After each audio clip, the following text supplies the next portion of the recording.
Hello everyone, quick run through the market. I already went through all the charts once and then noticed that my voice wasn't picked up. So I already changed some annotations here. I'm just gonna give you a quick run through of those. So I'm still in the long position I mentioned in the last and the previous updates, which played out now nicely. We saw the push up on Bitcoin, so I went ahead and secured my position with a stop loss at break even. And I basically want to see now that Bitcoin can hold the 27,400 level throughout the week with all the news events and the data releases, or push higher. I would not want to see, and this is the bearish scenario I mentioned in the last video, a U-turn and then proceeding to make a lower low from here.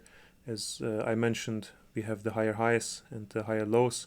So the ideal scenario now for a sustained move would be slowly working ourselves at least to 30,800, even better to 31,900 and upwards to make a higher high without ever making a lower low. And if the price comes back to the my initial entry here, I will happily be stopped out. I already took some partial profits up here, and I want to reassess if that will be the scenario, because we got the piercing, then the consolidation for a few days, and now the push up. Usually we do not need another retest. It got retested intensively over the past week or so. So either it's upwards from here or the U-turn and then a new lower low. Or a new low, which would not be bullish. But the stock market indices look also good. So we saw a push on everything. The S&P 500 here. It's still within the consolidation range, or the potential consolidation range, which is basically the key retracement Fibonacci levels.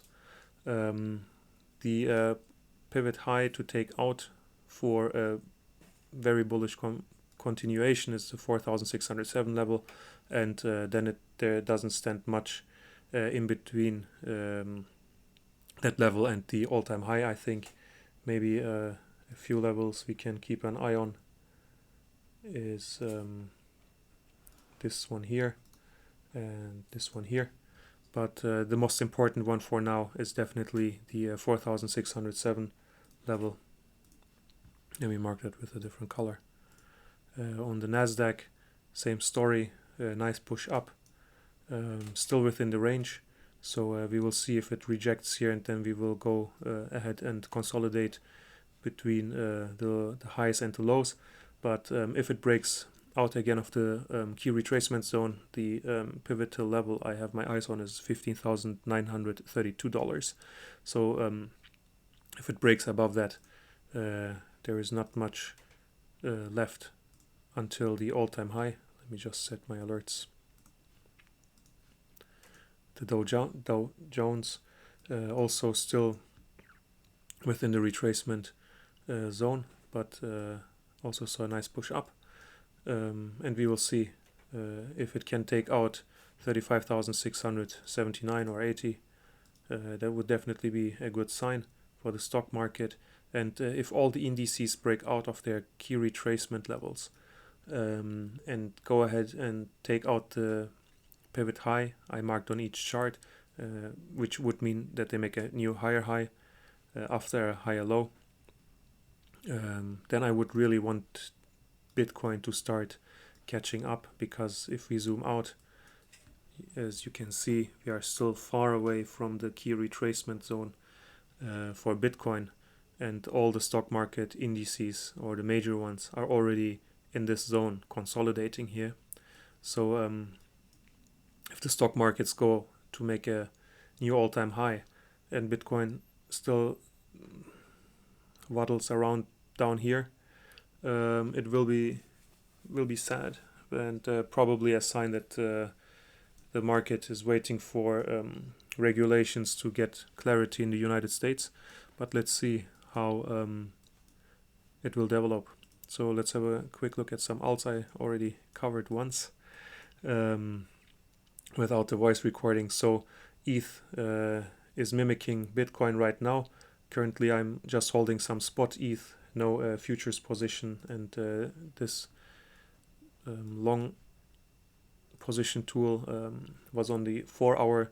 I think there is a good chance that we may get a retest of the 50% level of the fair value gap, and with a stop loss beneath this swing low here, we would have a good chance to see some more upside if Bitcoin also manages to break up to the upside. And if this swing low would be taken out on ETH, then maybe we will continue just consolidating, or either even a breakdown towards the area of interest down here between $1,400 to $1,546. Not something I would want to see, but we definitely something we have to keep in mind if this swing low is taken out. Until then, I would think that this is a fair long setup, also good risk to reward for those who want to be exposed to ETH. Atom, yeah, I mean, not really interested in Atom down here. I set myself an alert at 8:20.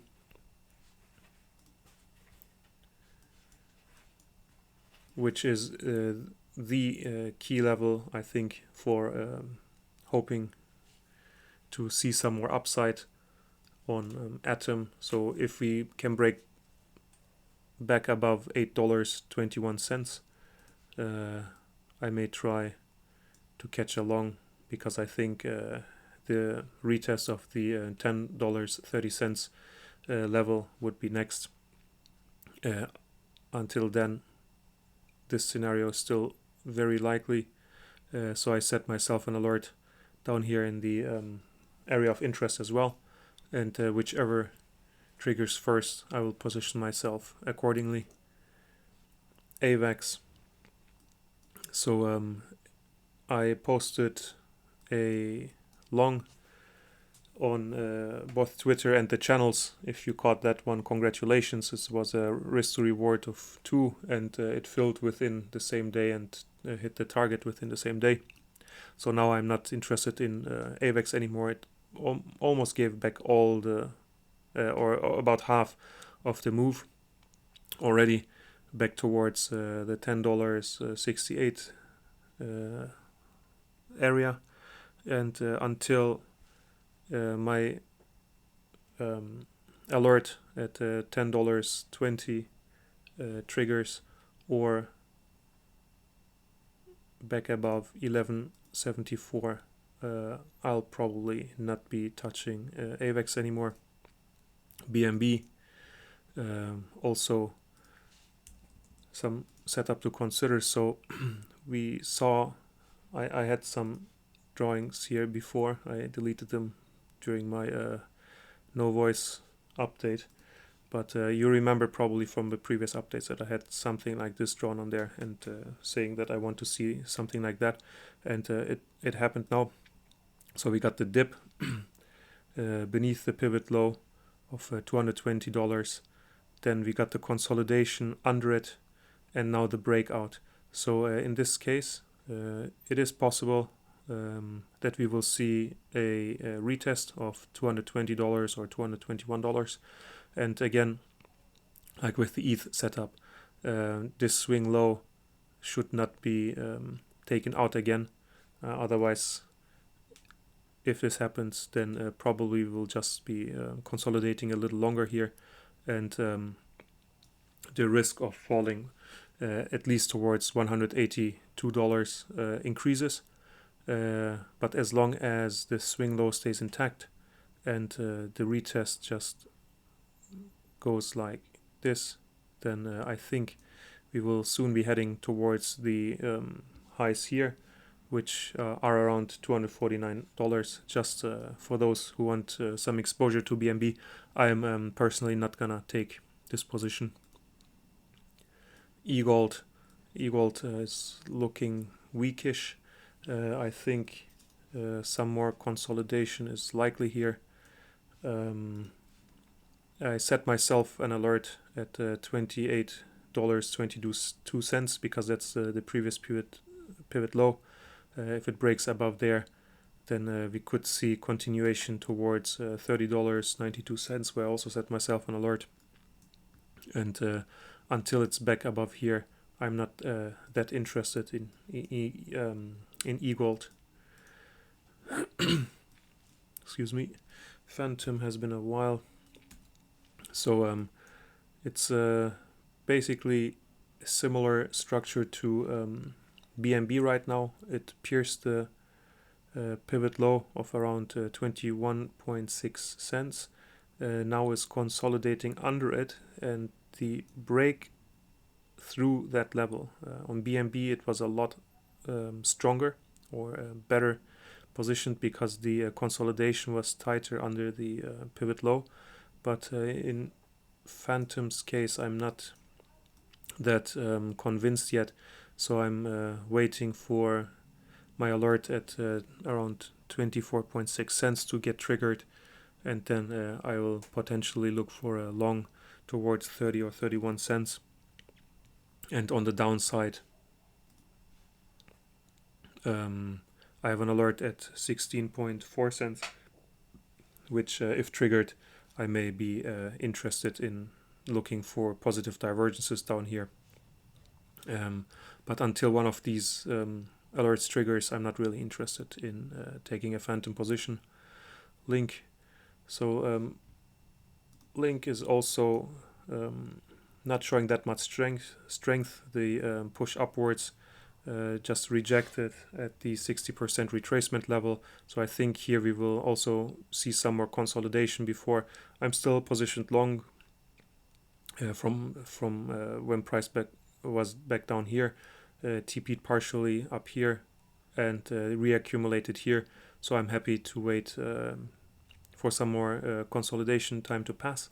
As long as we stay above the 79% retracement level in terms of candle closes. So VIX is okay, but if we start seeing candle closes, the story and the picture may change, and I may cut my position, but let's see when that time comes. Solana. So Solana is also just still in its range, and I set myself alerts at $22.17 and $20.04. You can just set it at $20, I think, because that's the current range. So we may see raid and then drop back to the range lows, and another raid, and back to the highs. So I'm currently waiting for either of my alerts to trigger, and then I will see on lower time frames if I can catch a position. So either it will be a real breakout and then take off, or the more likely, I think, a little more ranging here. Liquidity on the south side has already been taken once, so it would make sense to now run the upside and then consolidate a little bit more before continuation to either the upside or the downside. So on Solana, I think, yeah, upside is more likely, but we will see how much more consolidation is needed. XRP is also not showing as much strength as I wanted it to be showing, so I think there will be some more consolidation, and then either the break back above the 79% retracement level, which would be great because I'm positioned long and I want price to see to price for price candles to start closing above this level again, around 56 cents. Otherwise we may get some more wicks to the downside, but I really don't want any candle closes beneath the ascending trend line. So if it's just some wicks, it's okay, but this ascending trend line has been holding for a couple of days now. So ideally, we will not see any candle closes beneath it, or if we dip beneath it, just a wick, and then back up and continuation to back to the upside. I'm monitoring this. I'm still positioned long, as I said, and overall, I still think that Ripple is going to win the case against the SEC and settle anything that has to be settled, and then we'll go on to announce new partnerships and other interesting stuff, and then the price will shoot back up. So right now, this is more a fundamental position for me. It used to be technical, and I took some partial profits up here, but now that it's back under the 79% retracement level and we have several candle closes already here, now it's a fundamental position for me, and I will just be watching the trend line here and the 79% retracement level. Lastly, Uni. Uni is also one of the weaker ones. The whole push in the market did not allow Uni to break back above its 62% retracement level. It's already rejecting here. So I still think we will see some consolidation either between the 62% and the 70.5% levels, or the more likely scenario for me that eventually the 70.5% retracement level of $4.53 is going to lose support, and we will get a tap of the 79% retracement level. Could be a wick, could be worse, but let's see. I set myself an alert at the 79% retracement level, and then on the upside at the 50% retracement level, because in between, while it's just ranging in Uni, I don't have any specific interest. But if it manages to break up back up above the 50% retracement level, then I would be interested in a long towards $5.66. And if it just touches the 79% retracement level, I would want to see if it's just a wick, capitulative wick, or if it's gonna be slowly bleeding through and go for the lows of $3.63 again. Alright, that's it for today, and see you again on Friday.